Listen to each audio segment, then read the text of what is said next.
Hello students, physics ध्यानम में आप सबका बहुत स्वागत है। मुझे पूरा यकीन है कि आप लोग अच्छे होंगे और आपकी पढ़ाई भी अच्छी चल रही होगी। कंसेप्ट बिल्डिंग सीरीज को आगे बढ़ाते हुए आज मैं लेकर आया हूँ concept number 19 from electrostatics. So let's get started. यहाँ पर क्या है कि electrically charge drops of mercury, spherical metal vessel है। यहाँ देखो, स्फेरिकल मेटल वेसल है, मरकरी की ड्रॉप, सभी ड्रॉप का mass small m, charge q है, इस मेटल स्फीयर के अंदर धीरे धीरे आ रहा है। अब सवाल यह है कि कितने इस तरह के ड्रॉप इसके अंदर आ सकते हैं, कितने ऐसे ड्रॉप होंगे जो इसके अंदर आ सकते हैं उसके बाद आना बंद हो जाए। मतलब कितने ड्रॉप्स हैं जो इसके अंदर आकर भर जाए। चार्ज ड्रॉप ऑफ मरकरी है, मेटल का स्फीयर है। तो जैसे मेटल के स्फीयर में एक एक ड्रॉप आता जाएगा तो मेटल के स्फीयर के अंदर क्या होगा, चार्ज तो फैलता जाता है स्फीयर के, चार्ज मेटल है ना, उसके चारों तरफ चार्ज फैलता जाएगा फैलता जाएगा फैलता जाएगा। एक ऐसा, मतलब ये मान के चलो कि सारे के सारे चार्ज ड्यू टू सिमेट्री उसके सेंटर पर कलेक्ट हो रहे हैं, ये मान के चलो ड्यू टू सिमेट्री। हालांकि चार्ज तो स्फीयर पर फैलेगा, लेकिन चार्ज को एक सेंटर पर हम मान सकते हैं कि वहां पर सारे चार्ज है। तो अब देखो, इसका समझने की जरूरत है। मान लेते हैं कि हम ऐसे ऐसे ऐसे ऐसे एन चार्ज इसके अंदर आकर के भर गया, तो होगा क्या कि जैसे जैसे इसके अंदर चार्ज भर जाएगा,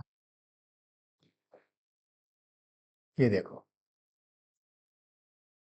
मान लो कि भरते भरते भरते एन चार्ज भर गया इसके अंदर, ये रेडियस आर है, ये पूरी हाइट एच है।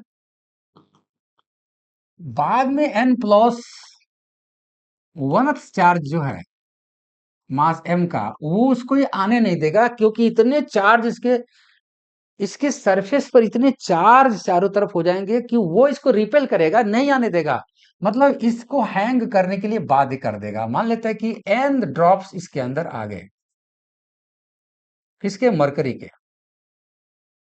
ठीक है, तो इसके अंदर जो चार्ज हो जाएगा वो चार्ज कितना हो जाएगा, वो हो जाएगा, अगर एक पर चार्ज क्यू है तो एन क्यू टोटल चार्ज हो गया।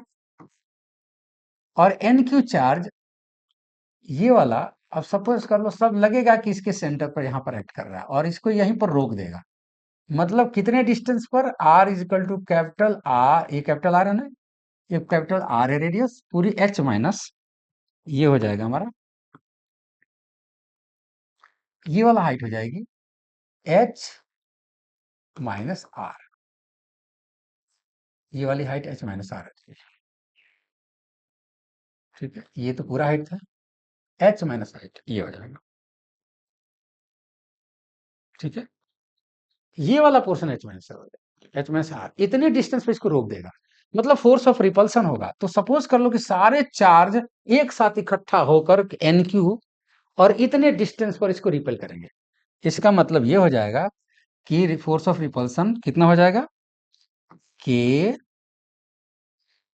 ये वाला चार्ज एन क्यू इंटू इस चार्ज को रिपेल करेगा कितने डिस्टेंस पर, एच माइनस आर, ये पूरा एच है, इसमें से आर को माइनस किया गया, ये वाला बचा, whole square that is equal to M into G. Okay, तो ये हमारे पास आपका बच गया